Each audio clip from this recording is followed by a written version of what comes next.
अस्सलाम वालेकुम रहमतुल्लाहि व बरकातुहू। मैं जर्रार खान इस वीडियो के ज़रिए से ख़ासकर मेरे चाहने वालों के साथ में, मेरे अपनों के साथ में मुखातिब हो रहा हूँ और उन्हें एक छोटा सा जो ज़रूरी है वो इन्फॉर्मेशन वो देना चाहता हूँ।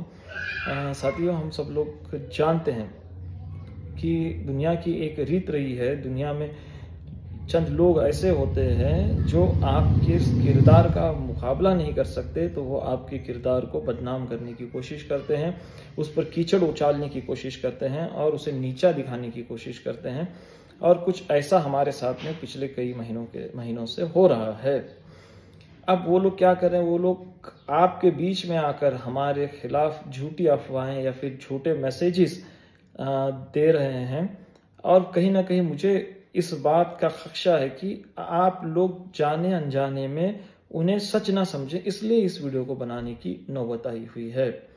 साथियों, हम सब लोग जानते हैं कि खासकर मैं पिछले कई सालों से एक संगठन से जुड़कर काम कर रहा था, और जब मैं संगठन से जुड़कर काम कर रहा था तो मैं अपना 100% उस मकसद को हासिल करने के लिए लगाया हुआ था, चाहे वो बुद्धि हो, पैसा हो, समय हो, शर्म हो या उसके अलावा जो कुछ भी हो। हर एक चीज को मैं कुर्बान करके उस मकसद के पीछे लगा हुआ था, और अल्लाह के फजल करम से और आप सब की दुआओं से हम उस मकसद को एक हद तक हासिल भी किए हुए हैं, जिसका नतीजा आज हम लोग समाज में देख रहे हैं। उसके बाद में जब हमने संगठन के साथ साथ पॉलिटिकल अपने आप को एक्टिवेट किया, तो वहां पर भी हम लोग अपना 100% ही देने की कोशिश कर रहे हैं।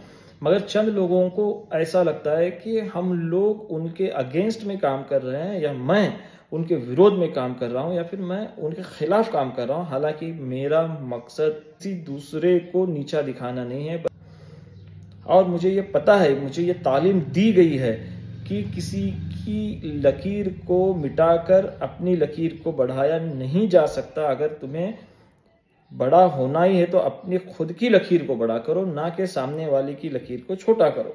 मगर चंद लोग जो हैं, जो नैरो माइंडेड हैं, जिनकी सोच छोटी है, जिनकी सोच कमजर्फ है, ये लोग उसको गलत तरीके से लेकर उसका जो है प्रोपोगंडा लोगों के बीच में करने की कोशिश कर रहे हैं। और ये पिछले कई 1-2 सालों से तो कंटिन्यूसली हो रहा है।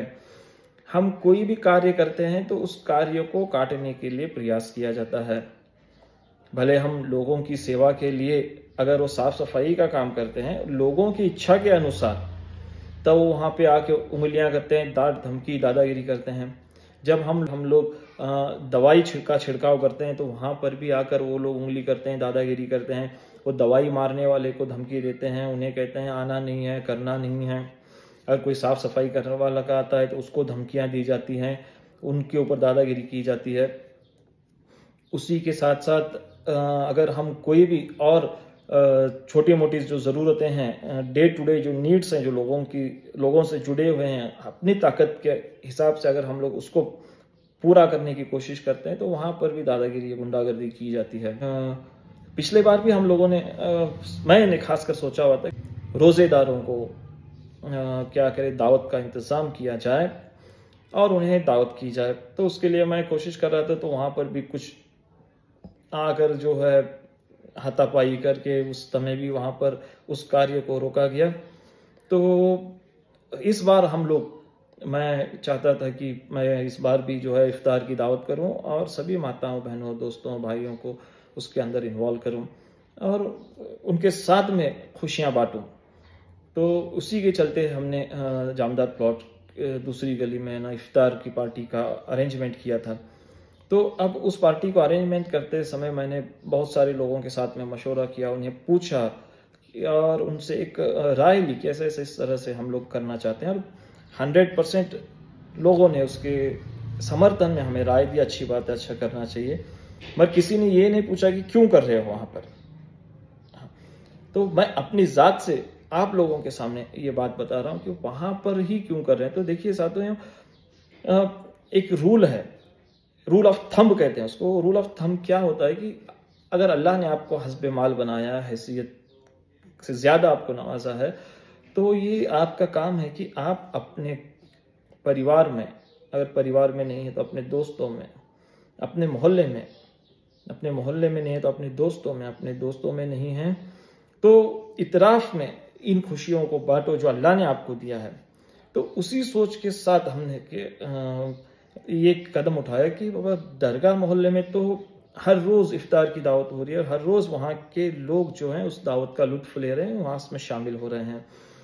तो क्या सिर्फ एक ही मस्जिद में या एक ही गली में रोज़दार हैं, ऐसा भी नहीं है। तो हमें क्या करना चाहिए, हमें उसकी बगल वाली गली में जाकर वहाँ पे दावत करनी चाहिए ताकि वहाँ के लोगों को आसानी से उसमें शामिल होने का मौका मिले। अब क्या होता है, जो लोग दावत करते हैं वो लोग अपनी सहूलत को देखते हैं, क्या कहते हैं कि वहाँ से हमें बर्तन नज़दीक में होना चाहिए, वहाँ से हमें पानी की फैसिलिटी फ्री में मिलनी चाहिए, या फिर हमें है ना दूसरे कुर्सियाँ, टेबल या फिर मंडप, इस चीज़ों की जो है अरेंजमेंट नहीं होनी चाहिए। इसलिए ज़्यादातर लोग क्या करते हैं, एक ही जगह पर जहाँ पर सहूलत है वहीं पे दावतें करते हैं और उस एरिया में, उस गली में रहने वाले लोग ही उसका जो है वो लुत्फ उठाते रहते हैं, उसमें शामिल होते रहते हैं। तो मैंने ऐसा सोचा कि ऐसा ना हो, भले ही हमें थोड़ी मेहनत करनी पड़े या फिर थोड़ा है ना हमें खर्च करना पड़े, मगर हम लोग ऐसी जगह पे दावत करेंगे जहाँ पे और भी लोग रहते हैं और वो लोग उसमें शामिल हो सके। इसी नीयत से मैंने अल्लाह को हाजिर नाजिर जानकर वहाँ पे जो है करने का प्रोग्राम किया था। और दावत करते समय मैंने बहुत सारे लोगों से मशवरा भी किया और लोगों ने अच्छी बातें की, मगर एक आदमी ने जो आज हमारी बुराई कर रहा है, फिर लोगों के बीच में कह रहा है कि मैंने दादागिरी की या फिर मैंने उल्टा जवाब देकर बोला, तो उस आदमी ने बगैर हमसे पूछे हुए, बगैर हमारी राय जाने यहाँ पे क्यों कर रहे हैं, ये राय लेने के बजाय हमें जो है कहते हैं कि यहाँ पे करने का नहीं। जब हमने पूछा क्यों नहीं भाई, क्यों नहीं करने, ये वो राजकारण होता है। तो मैं पूछता हूँ, अगर रोजेदारों को इफ्तार पार्टी करने से अगर राजकारण होता है तो क्या इतने दिनों से जो इफ्तार पार्टी चल रही है वो सब राजकारण के लिए चल रही है क्या? मुझे इफ्तार पार्टी करना ये पॉलिटिक्स है या मुझे इफ्तार पार्टी करने से रोकना ये पॉलिटिक्स है? मैं उन लोगों को पूछता हूँ। जब उसने कहा कि यहाँ करने का नहीं, यो हमारा एरिया है, हमें तुम ना करने देने वाले नहीं, तब मैंने जाकर कहा कि मैं आपकी परमिशन लेने के लिए फोन किया नहीं है, बस आप और हम एक कोवर्कर हैं, एक ही पार्टी से रिलेटेड हैं, और कहीं आप उसका जो है गलत मतलब न निकालते हुए पार्टी ऑफिस में गलत चर्चा जाके करें कि हमें नहीं पता, हमें नहीं पूछे, हमें नहीं बुलाए, हमें नहीं शामिल किया, ऐसा न हो इसलिए हमने आपको कॉल किया था और आपको बताया था कि हम ऐसा ये मकसद के लिए पार्टी अरेंज करना चाहते हैं, मगर आपने उसको सुने बगैर जो है डायरेक्ट नकार दिया। नकारा तो नहीं, सिर्फ नकारा ही नहीं बल्कि हमें ये जताने की या धमकाने की कोशिश की कि वो आपका एरिया है, आपका इलाका है, आपका मोहल्ला है, उसमें करने का नहीं। तो देखो, मैं संगठन से जुड़ा हुआ आदमी हूं, मैं संविधान को मानने वाला आदमी हूं, और अगर कोई संविधान का उल्लंघन करता है तो हम उसको नहीं एक्सेप्ट करेंगे। क्यों नहीं?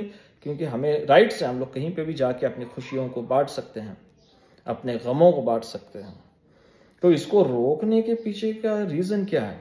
अगर हम कानून के दायरे में रहकर हर चीज को आसानी से और अच्छे तरीके से कर रहे हैं तो किसी को रोकने का अधिकार तो कोई नहीं दिया, और अगर कोई ऐसा करता है तो हम उसे कतई करने नहीं देंगे। अब वो लोग क्या कर रहे हैं, वो लोग दूसरे लोगों के बीच में जाकर गलत मैसेज फैला रहे हैं और क्या कह रहे हैं कि मैंने उनसे धमकी से बात की। तो मैं इन लोगों से कहता हूं, अगर मैंने धमकी से बात की है तो आपके पास कॉल रिकॉर्ड है, ऐसा लोगों को आपने कहा है, तो मैं चाहता हूं कि ये आप सार्वजनिक करें। क्यों? क्योंकि लोगों को भी पता चले क्या हुआ था। करने नहीं देना ये पॉलिटिक्स था या कर रहे हैं ये पॉलिटिक्स था, ये लोगों को पता चलेगा। तो जो लोग ऐसी अफवाहें या झूठी खबरें फैलाते हैं, मैं इन लोगों के कांटेक्ट में आने वाले उन तमाम लोगों से कहता हूं कि अगर वो कोई खबर मुझसे मुतल्लक है या फिर हमारे साथ जुड़े हुए किसी भी शख्स से मुतल्लिक है, तो ये आपका फर्ज है कि आप लोग बगैर तहकीक किए हुए इसको सच न माने। आप आधी रात को आप कभी भी मुझे फ़ोन करके पूछे कि ये ऐसा हुआ है, आपके बारे में ऐसी खबरें आ रही हैं, क्या ये सच हैं? और मेरे पास से उसका अगर आप खुलासा लेते हैं तो उसके बाद में उस पर यकीन करो। क्यों? क्योंकि मैंने जब शुरुआत में ही बताया कि जो लोग आपका मुकाबला नहीं कर सकते, आपके किरदार का मुकाबला नहीं कर सकते, वो आपको बदनाम करने की कोशिश करते हैं। तो कुछ ऐसा ही हमारे साथ में हो रहा है। हमारे हर कामों में जो है रुकावटें लाने की कोशिश की जाती हैं। हमारे साथ जो जुड़े हुए हैं उन बच्चों को धमकियां दी जाती हैं, नाले के अंदर लेके जाके धमकियां देते हैं, या फिर उनके दुकानों पे जाकर उनको धमकियां देते हैं, या फिर उनके पेरेंट्स के ज़रिए से जाकर धमकियां देते हैं और कहते हैं कि अरे तुम लोग इसमें शामिल ना हो। और तो ये सारी चीज़ें जो हैं ये आप लोगों के सामने आनी चाहिए। हमने जामदार प्लॉट में खाना किया तो इसका मकसद सिर्फ यही था कि हर जगह पे दावत और हर जगह पे रहने वाले जो लोग हैं उनको भी खुशियों का थोड़ा थोड़ा हिस्सा मिले। मगर उस खुशी को बांटने से हमें रोका गया और हमें ही कहा गया कि हमारे एरिया में करने का नहीं, हमारा इसमें करने का नहीं। और सबसे बड़ी बात क्या है, मशवरा करके हम लोग बताएंगे, ये भी बात कही। तो मुझे ये पूछना है, क्या हमारी दावत है कि उसको मशवरा करने की जरूरत पड़े? मुझे तो नहीं लगता, मुझे तो कतई नहीं लगता। अरे आपको अगर मशवरा करना ही है तो मैं आपको एक राय देता हूं कि जो हमारी माएँ बहनें गट तट में फंसी हुई हैं, मुश्किलात का सामना कर रहे हैं, उनको उस मुश्किल से कैसे बाहर निकाले, इसके लिए मशवरा करना चाहिए। मुझे भी बुलाइए, मैं भी उस मशवरे में शामिल होता हूँ। अगर आपको सच में मशवरा करना है तो आप लोग जो हमारे बच्चे बगैर पढ़ाई के, बगैर एजुकेशन के यहाँ वहाँ घूम रहे हैं, बेरोजगारी का शिकार हो रहे हैं, उनको किस तरह से रोजी रोटी का सहारा बना कर दें, इसके लिए मशवरा कीजिए। ना कि ज़रार खान को खाने करने देने का कि नहीं करने देने का।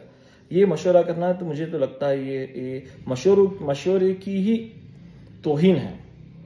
आपको अगर सच में मशवरा ही करना है तो आप जो नशे की जो आदतें बढ़ती जा रही हैं हमारे माशरे में, उससे हमारे बच्चों को कैसे रोका जाए, इसके लिए मशवरा कीजिए।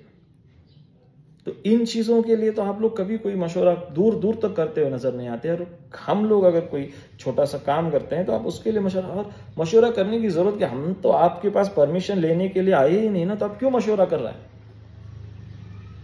हाँ, आपके पास आए हुए हैं, हमें परमिशन दे दो, हम करना चाहते हैं, तब आप मशवरा दे दो। भाई लोकतंत्र है, कोई भी कहीं भी जाकर अपने खुशियों को बांट सकता है, अपने खुशियों का इजहार कर सकता है, कानून के दायरे में रहकर। जो हमने किया तो वो करने के लिए मुझे आपकी परमिशन की क्या जरूरत है?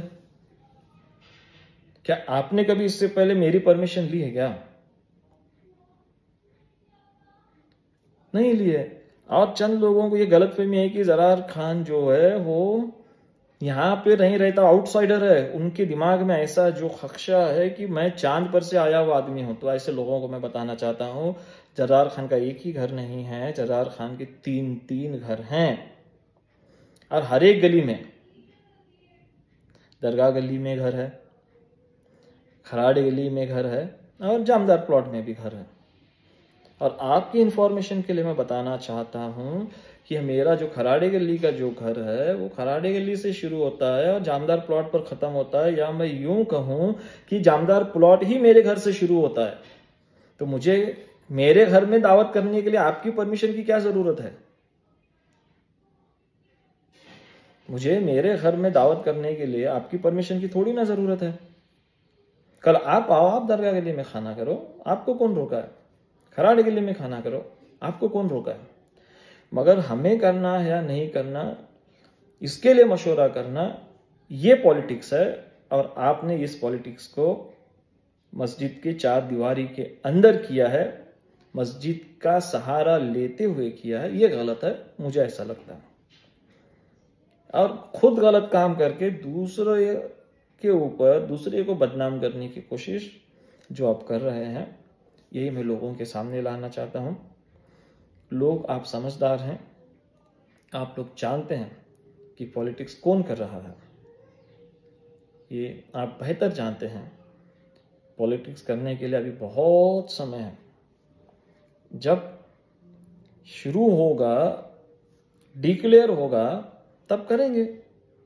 आप भी दमखम लगाओ, हम भी दमखम लगाते हैं, मगर अभी छोटी छोटी चीज़ों को लेकर रोकना, ये पॉलिटिक्स है, ये बंद कीजिए।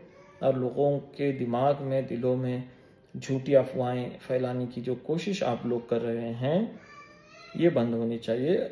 यही मैसेज मैं मेरे लोगों को देना चाहता हूँ कि अगर कोई आपको कहता है कि मैंने दादागिरी किया, मैंने कि ये किया, वो किया, तो अगर उनके पास उसका कोई सबूत है तो वो सार्वजनिक करें, सार्वजनिक करें, ताकि लोगों को आसानी हो दूध का दूध, पानी का पानी करने में। अब जब हमने फोन करके बताया उनको, तो वो अगर सामने से अगर ये रिप्लाई आता है करने का नहीं, तो ये रिप्लाई ना होते हुए ये तो धमकी हो गई करने का नहीं, तो दूर दूर तक सवाल ही नहीं पैदा होता। तो ये सारी चीजें इस तरह से हुई थी, और इस विषय को लेकर लोगों को ये बताने का प्रयास किया गया कि हमने गलत काम किया, धमकी देके किया, ऐसा किया। तो ये लोगों को पता होना चाहिए। उम्मीद करता हूँ अवाम जो हैं, हमें चाहने वाले, हमें पसंद करने वाले, इन चीज़ों को समझ गए होंगे ना। जब हम संगठन में थे तब हमने किसी के बीच में आके कोई कार्य को रोका था किसी के, ना जब हम पॉलिटिकल एक्टिव हुए तो ना किसी के बीच में आके उनके कार्य को रोक रहे हैं। हम सिर्फ अपने कार्य को कर रहे हैं, अपने कार्य को, काम को आगे बढ़ा रहे हैं। और उसको आगे बढ़ाने से अगर किसी का पेट दुखता है या किसी का पिछवाड़ा जलता है, तो ये उनकी समस्या है। और अगर वो उनकी समस्या को लेकर अगर हमारे साथ में कुछ गलत करने का या फिर कुछ बुरा करने का सोच भी रहे हैं, अल्लाह के फजलो करम से और मेरे पीर व मुर्शिद की दुआ से हमारे पास इतनी ताकत है, और इंशाअल्लाह इस ताकत को बहुत जल्द वो सारे लोग समझ जाएंगे जो जानबूझकर हमारे बीच में या फिर हमें तकलीफ देने की कोशिश कर रहे हैं। अस्सलाम वालेकुम रहमतुल्लाहि व बरकातहू।